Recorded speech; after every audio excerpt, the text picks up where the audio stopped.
profil belajar Pancasila yang semuanya di dalamnya terdapat Selamat sore. komponen, tapi yang akan kita bahas malam ini adalah satu komponen saja, yaitu komponen yang pertama yang berbunyi beriman, bertakwa kepada Tuhan Yang Maha Esa, dan berakhlak mulia. Dan pemaparan ini materi yang akan disampaikan oleh saudara kita kepada Ibu Eveliana Siahaan. Kami persilahkan. Silakan Ibu memaparkan materinya. Baik, terima kasih Bapak Moderator Pak Hairudin yang sudah memberikan kesempatan kepada saya untuk menyampaikan satu profil Pancasila yang kita akan bahas hanya satu saja, yaitu beriman bertakwa kepada Pancasila. Baik Bapak Ibu, langsung saja kita akan bahas bersama-sama. Profil pelajar Pancasila yang kita bahas adalah beriman dan bertakwa kepada Tuhan Yang Maha Esa dan berakhlak mulia.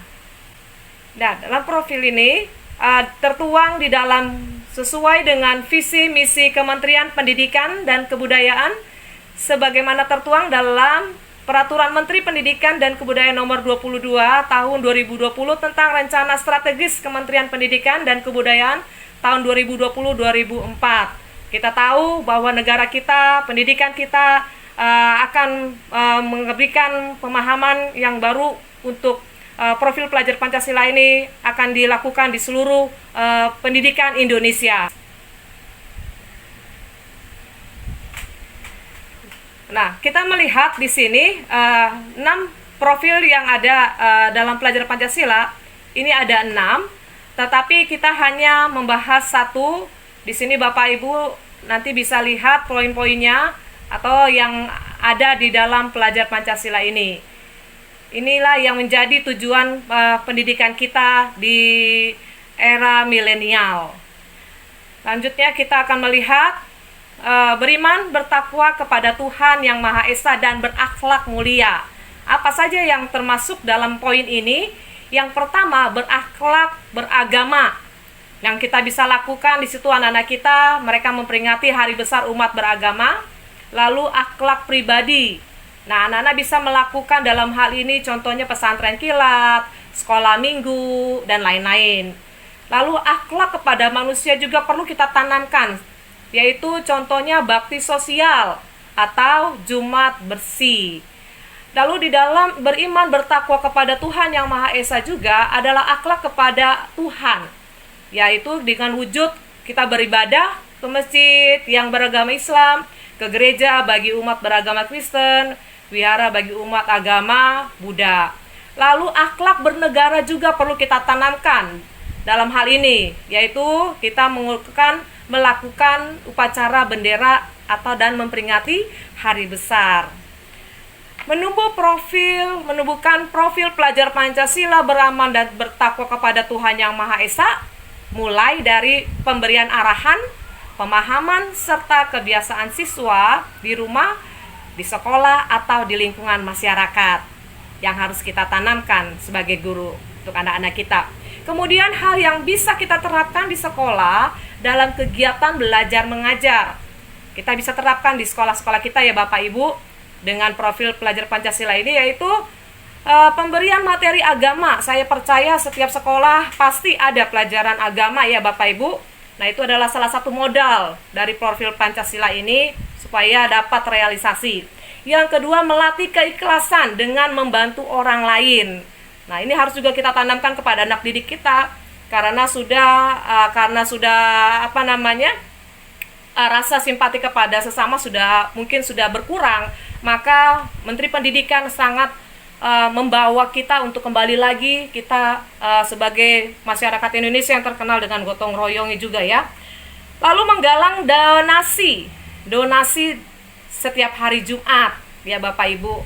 Kalau di sekolah saya setiap hari Jumat itu ada santunan kepada orang-orang di sekitar mereka ya. Lalu yang berikutnya adalah membiasakan diri untuk berperilaku 5S, senyum, salam, sapa, sopan, santun di sekolah kita. Nah, keramahan ini perlu sekali kembali lagi diingatkan, diajarkan pada siswa-siswa kita. Karena 5S ini sudah mulai berkurang. karena anak-anak lebih dominan, mereka kan asik dengan gadgetnya, mereka untuk bersosialisasi sudah mulai berkurang. Nah, ini yang akan dikembalikan dalam profil Pancasila ini untuk anak-anak kita. Mereka mulai kembali dengan melakukan 5S: senyum, salam, sapa, sopan, dan santun di lingkungan sekolah kita. Lalu yang berikutnya adalah beberapa kebiasaan kecil diharapkan dapat menumbuhkan perilaku baik pada diri siswa, serta kebiasaan menghormati orang lain. Ini pun yang harus kita ajarkan kepada siswa-siswa kita. Baik Bapak Ibu, ini yang akan kita lakukan, dan akhirnya materi yang saya sampaikan di ujungnya adalah terima kasih karena sudah mengikuti pembelajaran profil Pancasila yang pertama, yaitu beriman, bertakwa, dan berakhlak mulia. Semoga materi yang saya sudah paparkan boleh menjadi sumbangsi yang baik untuk kita mengajar lebih mantap lagi. Baik, terima kasih. Sekian materi yang saya sudah paparkan. Kepada moderator, saya persilakan, mungkin ada tanya jawab. Silakan Pak Moderator, Pak Herudin. Iya, Pak Herudin bisa? Pak Herudin bisa? Ya, Iya, Pak. Sekarang ruang tanya jawab, Pak. Mana Pak? Ruang tanya jawab, Pak. Ada dalam profil silakan belajar kepada Pancasila. Saya mau bertanya, nilai-nilai apa saja yang ada dalam profil belajar Pancasila? Silakan Bu, apa yang tanyakan? Ya, terima kasih untuk pertanyaan Ibu Indah. Iya, dalam gotong royong ya Bapak Ibu tadi bertanya ya. Nah, memang salah satu dari profil Pancasila ini memang ada yang namanya gotong royong ya Bapak Ibu. Tapi kita memang tanamkan juga kepada anak-anak, selain mereka berakhlak mulia, berketuhanan Maha Esa, itu memang anak-anak kita terapkan untuk mereka bergotong royong. Karena bagaimanapun orang yang beriman akan kelihatan dalam kehidupannya sehari-hari. Nah, sikap bergotong royong ini ada nilainya ya Bapak Ibu. Saya akan coba jawab ya Bu Indah ya. Yang pertama, adanya sikap kerjasama yang tinggi kalau kita bergotong royong. Yang kedua, itu menjunjung tinggi sikap kekeluargaan. Nah, kalau kita bergotong royong, ternyata iya sikap kekeluargaan kita terwujud di situ ya Bapak Ibu ya.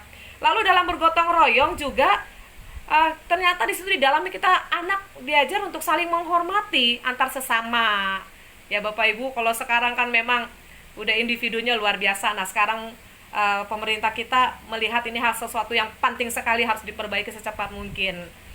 Lalu mengutamakan kepentingan bersama. Nah, saya percaya iya, kalau kita sudah bergotong royong pasti kepentingan pribadi di nomor sekian. Yang pertama adalah kepentingan bersama. Ya, kayaknya seperti itu Ibu Indah. Terima kasih. Ibu Indah. Ya, makasih Bu, jawabannya Baik, terima kasih Ibu. Terima kasih. Iya, terima kasih Ibu. Baik, kalau sudah ya, mestinya kita cukup luar biasa gangguannya ini ya Bapak Ibu ya. Oke, baik, saya akan mengakhiri saja untuk pertemuan kita, diskusi kita malam hari ini. Terima kasih.